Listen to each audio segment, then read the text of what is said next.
Tobat yang benar ini kata Allah ukuran dua. Satu, imannya hadir dan menguat kembali pada jiwanya. Dan bukti penguatan iman ini bisa dilihat dari amilas solihah, amal solehnya. Nah, terkait dengan pertanyaan Anda, ketika tadi misalnya sengaja meninggalkan sholat wajib, dan ini persoalan serius. Kemudian Anda mendapat sentuhan tadi, Masya Allah, selamat untuk Anda. Atau kawan Anda mungkin disampaikan di sini sebagai contoh, kan selamat, saya katakan Masya Allah, Allah lebih menyukai pelaku maksiat yang mau tobat dibandingkan orang soleh yang tidak pernah merasa salah. Catat.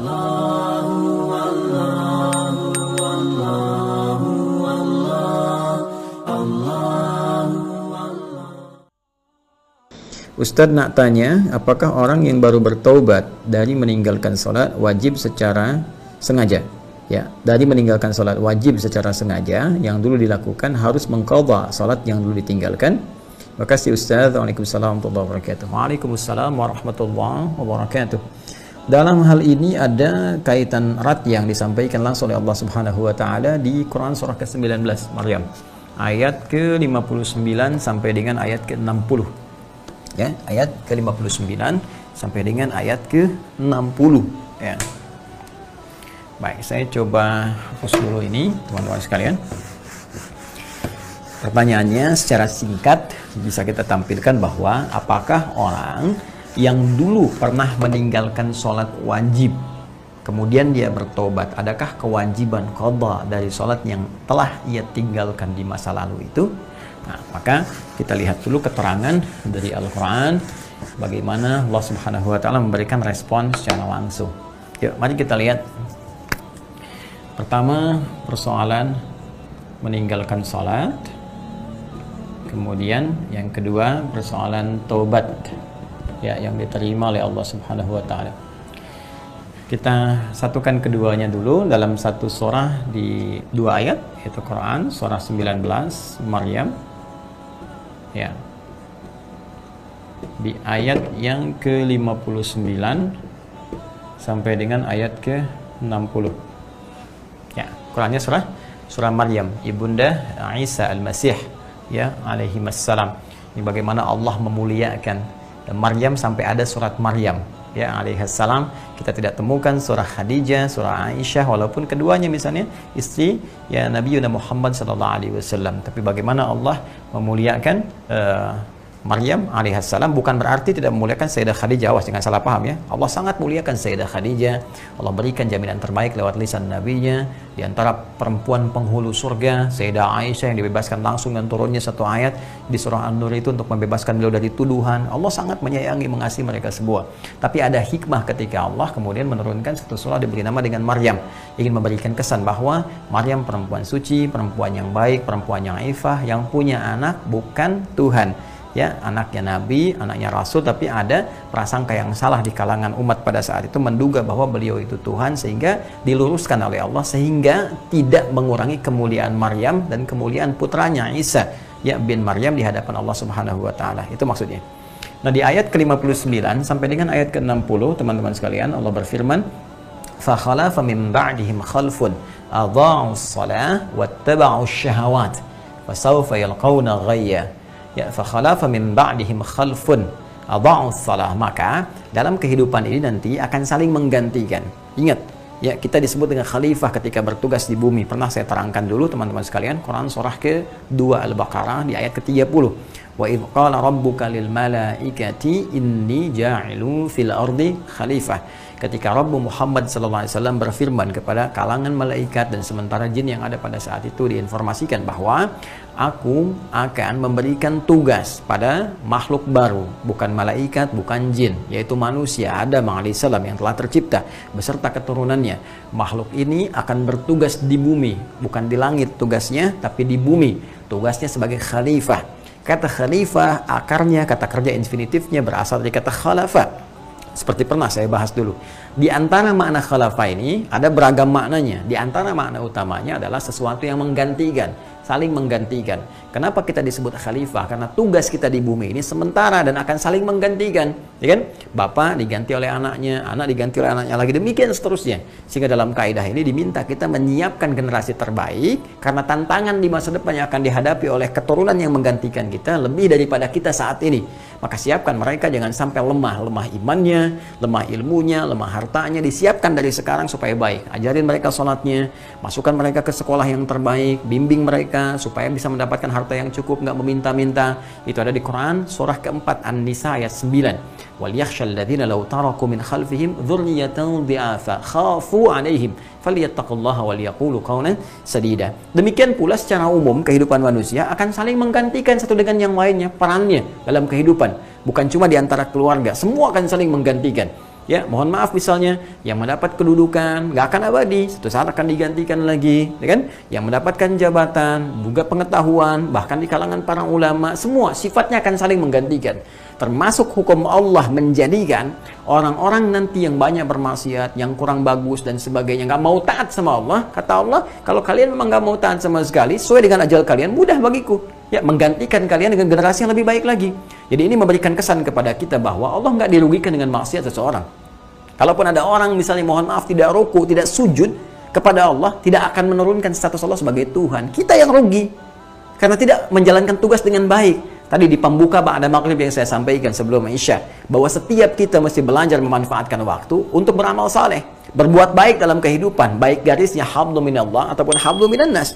Ya, hadirkan kebaikan-kebaikan, kemuliaan-kemuliaan. Tapi ketika Anda tidak mengerjakan itu semua, maka mohon maaf feedbacknya Anda nggak punya bekal pulang.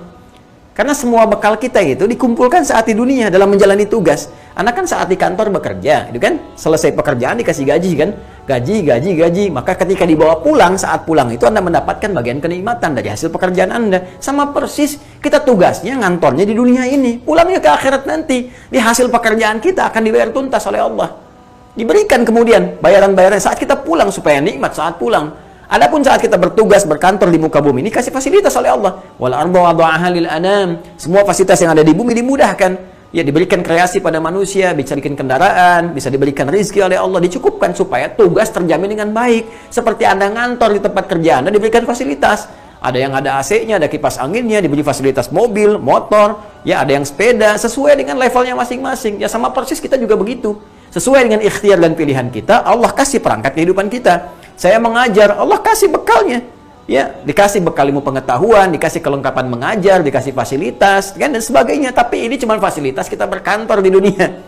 Mencari amal soleh, pada akhirnya pulang. Dan disitulah kita mendapatkan hakikat dari pekerjaan kita dan hasil dari apa yang telah kita kerjakan. Paham di sini? Nah, karena dari itu, teman-teman sekalian, kita diminta oleh Al-Quran supaya benar serius. Kalau Anda nggak mengikuti pedoman ini, Allah nggak dirugikan, kata Allah. فَخَلَافَ مِنْ بَعْدِهِمْ خَلْفٌ أَضَاعُوا الصَّلَاةَ وَاتَّبَعُوا الشَّهَوَاتِ. Kalaupun Anda nggak pernah mau sholat, Anda mengikuti nafsu saja, Anda mengikuti kesesatan dalam kehidupan, sesat itu menyimpang dari ketentuan yang telah Allah tetapkan. Lisan disuruh berucap yang baik, berucap yang kotor. Mata melihat pada yang buruk, nggak pernah sholat, selalu maksiat dan sebagainya. Menjauh dari hukum Allah. Puncaknya nggak mau beriman pada Allah Subhanahu Wa Taala. Kata Allah, yaitu pilihan kamu. Aku berikan petunjuk, aku berikan ikhtiar, aku berikan pilihan, aku berikan segala jaminan dan sebagainya. Aku terangkan sebaik-baiknya, aku utus nabi, aku utus rasul, aku berikan rezeki, aku sembuhkan saat sakit, kurang apa lagi? Dan aku maafkan kalau engkau salah, kalau engkau tobat aku terima, kalau engkau berbuat baik aku berikan pahala. Tapi dengan semua pemberian itu, engkau belum mau juga beriman, dengan cara apa lagi engkau didorong untuk beriman? Kalau engkau nggak mau, aku nggak dirugikan, kata Allah, maka akan datang generasi setelah engkau yang menggantikan engkau lebih baik daripada engkau. Itu maksudnya. فَخَلَافَ مِنْ بَعْدِهِمْ خَلْفٌ أَضَاعُوا الصَّلَاةَ. Maka orang-orang yang mau sengaja meninggalkan sholat ini, gitu kan? Sengaja bermaksiat ini akan digantikan generasi setelahnya yang lebih baik dari dia. Disiapkan lagi. Nah, kecuali kata Allah, kalau aku ingatkan begini, ada sentuhan pada jiwamu. Ini indah sekali uslub Al-Quran. Apa dengan semua ini belum tersentuh juga? Ya, aku tidak dirugikan kalau engkau maksiat sampai engkau meninggal, tapi engkau akan rasakan akibatnya dari itu karena tidak memegang komitmen. Di kantor pun engkau tidak memegang komitmen, bahkan engkau dikasih fasilitas di kantor. Ya, dikasih AC, kasih gaji banyak, kasih fasilitas kendaraan dan sebagainya. Anda nipu orang kantor. Ternyata Anda berkhianat pada orang kantor, Anda menipu pimpinan di kantor Anda bekerja lagi dengan proyek lain. Hasil analisis Anda di pekerjaan dijual pada tempat lain. Ya, bagaimana sikap pimpinan Anda di kantor Anda? Ketika mengetahui seperti itu, Anda akan diproses secara hukum dan tidak mendapatkan bagian-bagian yang telah Anda kerjakan, dan belum tentu ketika mau balik Anda diterima. Allah tidak begitu. Allah punya hukum, dengan keadilannya membalas pekerjaan Anda, tapi Allah menjanjikan kalau Anda mau berubah, maka ada sesuatu yang terbaik yang Allah persembahkan kepada Anda. Maka ayat 60-nya melengkapi, illa man taba wa amana wa amila salihah. Ini dia poinnya. Sampai sini dulu ya. Faulaika yadkhuluna jannata wa la yuzlamuna syai'a. Kita singkat di akhirnya dulu. Kita cukupkan di sini dulu untuk membahas pertanyaan Anda. Nah, tadi ya, jadi ada orang-orang yang meninggalkan sholat, ya kan? Ini poinnya teman-teman sekalian. Dia sengaja tinggalkan, nggak pernah sholat fardu, luput dengan kehidupan dunia dan sebagainya. Cuma ini tersentuh dalam proses kehidupannya untuk kembali. Ada cahaya Allah. Saya selalu katakan, dalam setiap episode hidup kita, sehitam apapun pekerjaan yang pernah kita kerjakan, akan ada cahaya menembus kedalaman jiwa kita dan mengajak kita kembali. Minimal akan persekian detik Anda akan merenung, apa akan terus seperti ini? Apa nggak ada kesempatan untuk baik? Nah, itu cahaya. Cepat ambil itu untuk kembali. Bahkan mohon maaf ya, Fir'aun, Fir'aunnya. Ya, Fir'aunnya mengaku Tuhan, ana rabbukumul a'la, ya, hobinya bunuh orang bahkan saat baru dilahirkan, ya, dan seterusnya, dan tak terlukiskan bagaimana kekejamannya. Tetap oleh Allah diberi kesempatan dengan keadilan dan sifat rahmannya, diutus bahkan 2 nabi langsung, Musa dan Harun. Diutus langsung kelihatan, mukjizat tampak depan mata. Cuma dia tetap bertahan pada kekufurannya. Ya, maka resiko dia tanggung. Jadi Allah itu memberikan keadilan dan sifat rahmannya, sifat kasihnya yang paling dalam sampai ke titik paling tinggi dalam kehidupan. Kita pun demikian. Maka dari itu diabadikan jasad Fir'aun. Kisah-kisah terdahulu kemudian sampai kepada kita untuk memberikan pelajaran, jangan seperti itu lagi. Ini contohnya udah ada. Jadi kisah Fir'aun itu kan sangat viral sekali. Ya, sangat viral sekali. Ya, mohon maaf sekali teman-teman sekalian, di setiap turunan wahyu yang sampai pada generasi berbeda, setiap rasul, nabi, bahkan di kitab-kitab yang berbeda, itu jelas sekali kisahnya. Dan mereka mengakui.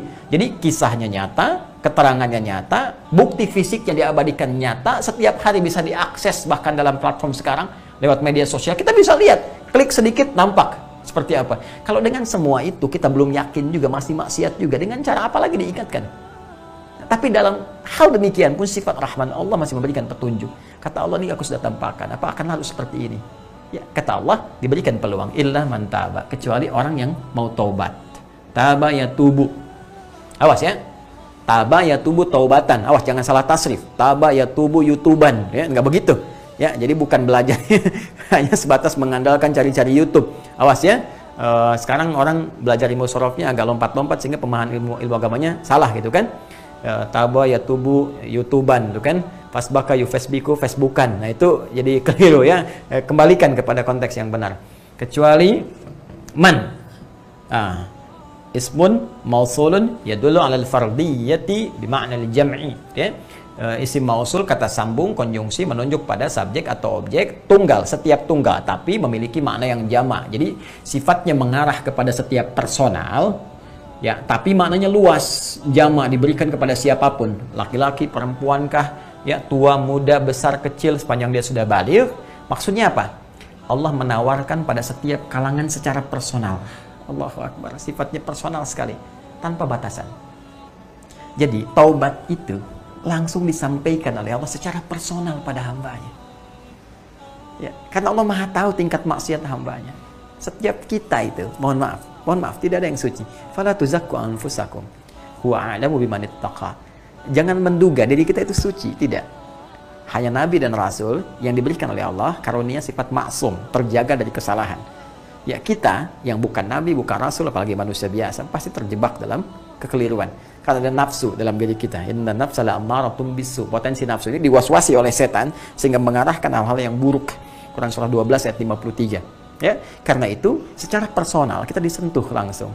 Diajak oleh Allah, dikhitab. Kata Allah, "Hei, engkau hambaku. Siapapun engkau yang pasti pernah salah. Perbaiki kesalahanmu." Dan boleh jadi di antara kesalahan yang diperbuat itu tadi, kembali ke ayat 59-nya. Ya, awas, adha'us shalah, pernah meninggalkan salat. Secara personal loh. Ya, betapa indahnya kasih sayang Allah itu. Secara personal. Mudah bagi Allah membuka aibnya kepada yang lain. Ya, tapi secara personal diingatkan, ditutup dulu oleh Allah. Sepanjang Anda nggak buka, ditutup oleh Allah. Ya, cuman sayang kadang-kadang sekarang ini banyak manusia bangga dengan maksiat, pamer, zina pamer. Ada yang pamer di YouTube, ada yang cerita di Facebook, macam-macam. Nggak sholat pamer, mencela orang pamer. Ini nggak asik gitu loh, pamer dalam maksiat. Masa orang pamer itu yang baik-baik, ini pamer kejelekan. Apa kurang sehat tuh Pak itu.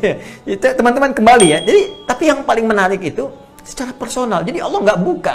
Ya, di khitab langsung diajak ke dalam jiwanya, disampaikan secara personal. Illa man taba, kecuali hei, engkau yang pernah berbuat salah. Ayo taubat kembali sebelum waktumu pulang. Allah, betapa indah sekali. Betapa indah. Di kantor pimpinan melihat ada satu karyawan salah. Ya, ketahuan tuh. Lewat CCTV misalnya, ketahuan berbuat curang apa, tiba-tiba pimpinan ini memanggil secara personal. Tidak pernah menyebarkan ke seluruh karyawan gini. Saya tahu, kata pimpinan kepada karyawannya ya, saya tahu setiap orang itu pasti pernah punya peluang berbuat salah. Tidak ada manusia yang sempurna. Ini kamu pernah berbuat salah, tapi setiap orang pun punya hak untuk berubah menjadi baik. Saya kasih kesempatan, kita lupakan semua ini, Anda perbaiki, yuk berbuat lebih baik. Anda kerja lagi, tapi tinggalkan semua ini. Bayangkan, tidak dibuka, tidak disebarkan karyawan lain, Anda diajak seperti itu. Bagaimana perasaan Anda ketika berbuat salah waktu itu?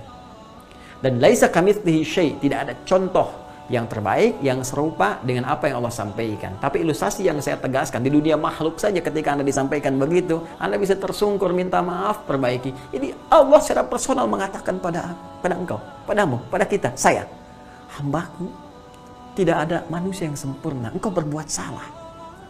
Aku sentuh jiwamu untuk kembali. Sebelum datang kematianmu dan tidak ada waktu lagi untuk bertobat. Ayo kembali. Secara personal diingatkan dan tidak dibuka oleh Allah. Dan sepanjang kita nggak buka, ditutup oleh Allah sampai hari kiamat. Ya, makanya kita katakan wa kaffir anna sayyi'atina, mohon ya Allah hapuskan, ya tutupi aib kami ya Allah, keburukan-keburukan kami. Ya, Rabbana la tu'akhidna in nasina aw akhtana. Rabbana wa la tahmil 'alaina isran kama hamaltahu 'ala alladziina min qablina. Rabbana wa la tuhammilna ma la taqata lana bihi wa'fu 'anna, maafkan kami ya Allah. Ya, waghfir lana, ampuni kami ya Allah. Warhamna, sayangi kami. Warhamna, dengan rahmat Allah disentuh kita. Kata Allah, illa man taba, kecuali bagi yang pengen taubat. Balik lagi. Ya, taubat. Taubat mengakui salah. Ya, menyesali perbuatan salah itu, menyesali.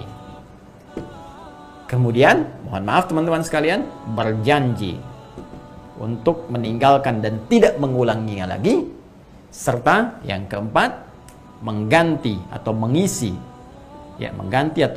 perbuatan salah tadi dengan perbuatan yang lebih baik, ya, dengan amal saleh.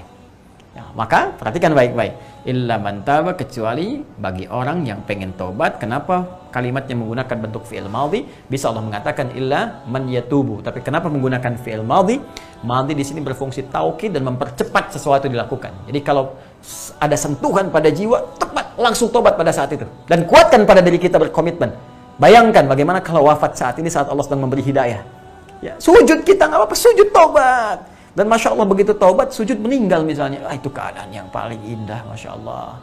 Masya Allah. Tapi jangan direncanakan ya, maksiat dulu, dizinah dulu, begitu sujud mudah-mudahan meninggal. Tidak, bagaimana saat berzina meninggal, saat korupsi meninggal, saat mabuk meninggal. Tidak. Jadi maksiat itu, awas, bukan hal yang direncanakan. Begitu direncanakan, menjadi lebih besar maksiatnya. Dosanya besar di hadapan Allah. Nah, isi dengan yang terbaik teman-teman sekalian. Dan segerakan, karena itu bentuknya fi'il madhi. Ini tafsir terbaik nanti di Quran surah keempat, An-Nisa. Ya, di ayat ke-17. Ya, Allah menyampaikan, innamat taubatu 'ala Allahi lilladzina ya'maluna as-su'a bijahalatin thumma yatubuna min qarib. Itu kalimatnya. Sungguh taubat yang diterima oleh Allah Subhanahu wa taala adalah taubat yang terjadi pada diri seseorang yang pernah berbuat salah, berbuat buruk, kemudian ada getaran pada jiwanya, setelah itu segera dia bertobat. Ini yang dimaksudkan. Ya, wa amana, dan dia yakin, ya, memperbaiki imannya kepada Allah Subhanahu wa taala, yakin dengan Allah Subhanahu wa taala. Jadi kata amanah di sini ini punya dua arti utama. Ya. Ada yang pertama adalah iman itu kan lawannya kufur, otomatis. Ya, amana yu'minu, ya, lawannya kafara yakfuru. Hati-hati. Jadi iman lawannya kufur, mukmin lawannya kafir. Itu sudah bahasa syariat ya. Jadi bahasa biasa saja gitu, bahasa netral, dan itu halus kok. halus, jadi jangan tersinggung. Kalau nggak beriman ya kafir gitu, biasa saja. Kalau disebut orang kafir, ya memang bahasa syariat begitu, nggak usah tersinggung. Ya kenapa? Karena itu bahasa syariat, bahasa biasa, terminologi biasa, dan maknanya halus. Kafir, orang masih menutup diri, belum mau menerima hidayah. Itu kan orang masih menutup diri, ya wajar kan? Ya, bahasanya halus, tidak menyebut dengan nama binatang, dengan apapun.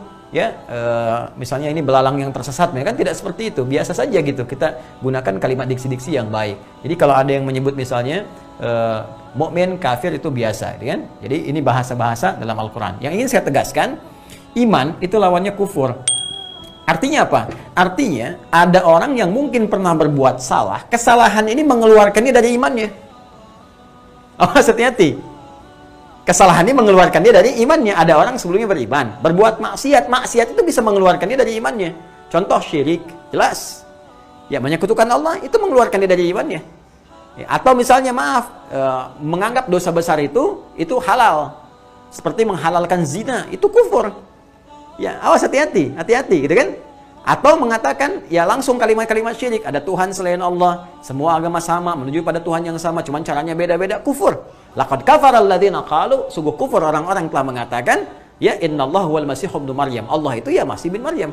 Jadi ketika ada orang mengatakan demikian, kufur. Jadi ada perbuatan-perbuatan yang ketika dikerjakan bisa mengeluarkan dia dari imannya.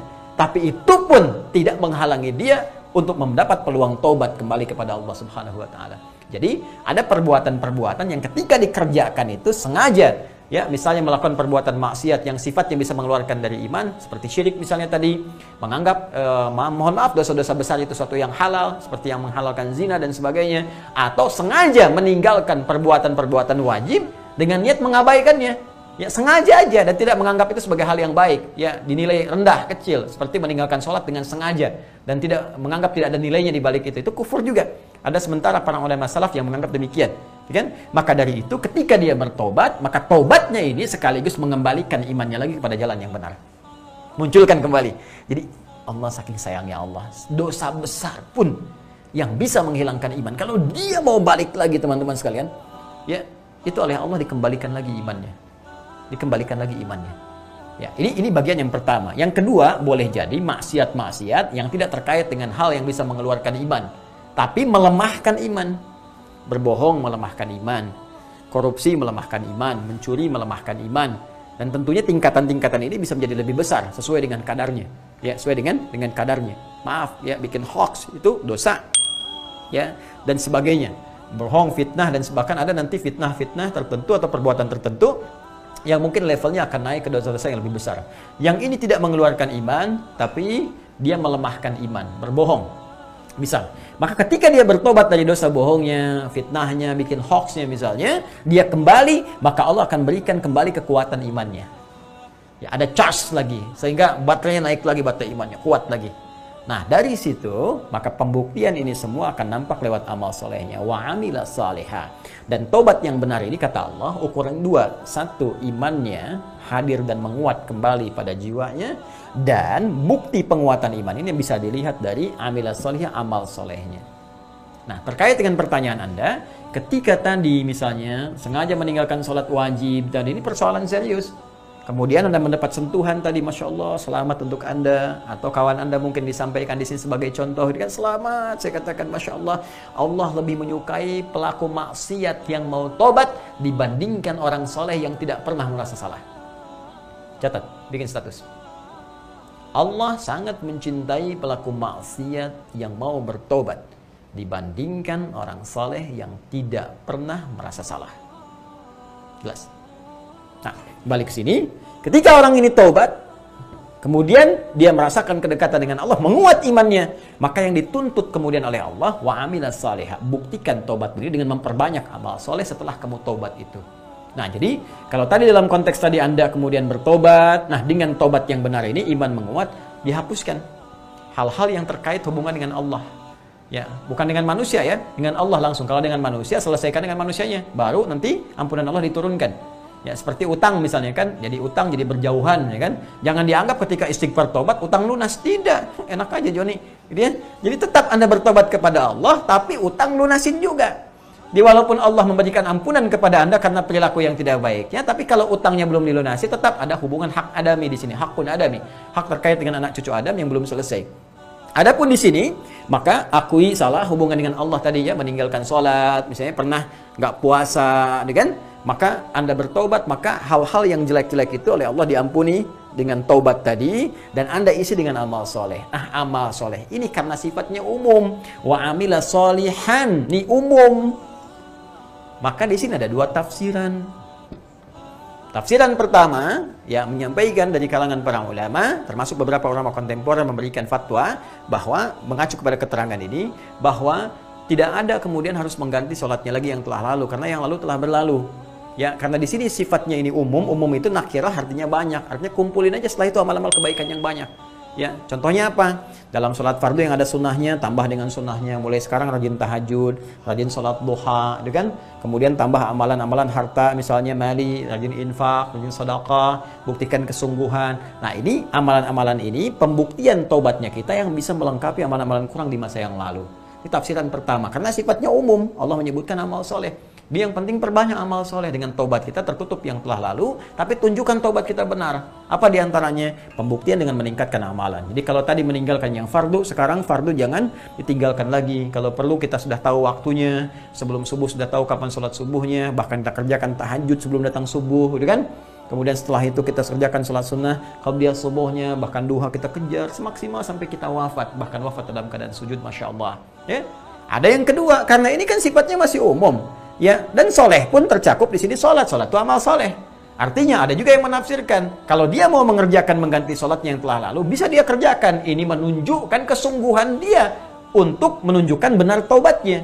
Ya, jadi bagaimana cara prakteknya? Gampang. Ketika masuk misalnya waktu sholat zuhur, ya, maka dalam masuk waktu sholat zuhur ini dia kerjakan zuhur pada saat itu, kemudian setelah itu ada mengisi waktunya, dia coba tunaikan lagi sholat untuk mengganti zuhur yang sebelumnya, yang lalu-lalu gitu kan. Jadi begitu masuk waktu asar, demikian seterusnya, dia kerjakan asarnya yang pada saat itu, dan setelah itu dia kerjakan untuk mengganti asar yang sebelumnya. Nah, ini dua hal ini pun sifatnya baik karena mengacu pada dalil yang sama, cuma pemahaman ulama yang beragam di sini mengacu pada keumuman di sini. Adapun Allah sekali lagi melihat kepada kita dari kesungguhan bertobat dan peningkatan amal solehnya. Jadi silahkan berdasar kelonggaran dari Anda, mana yang paling nyaman Anda tunaikan. Itu saja sebetulnya. Ya, kalau Anda melihat misalnya, wah sudah saya ingin mengambil bagian yang pertama saja, saya kerjakan sesuai dengan porsinya, saya tambah sholat sunnahnya, tahajudnya, infaknya dan sebagainya, alhamdulillah. Atau Anda ingin mencoba misalnya mengingat yang lalu-lalu, kemudian setelah itu Anda kerjakan, Anda sholat lagi ingat yang lalu, ya sambil kemudian sujud, nangis, tobat lagi dan sebagainya, itu pun silahkan. Mana yang paling ringan? Yang salah, yang tidak sholat atau tidak benar dalam tobatnya. Ini keterangannya. Wallahu ta'ala a'lam bishawab.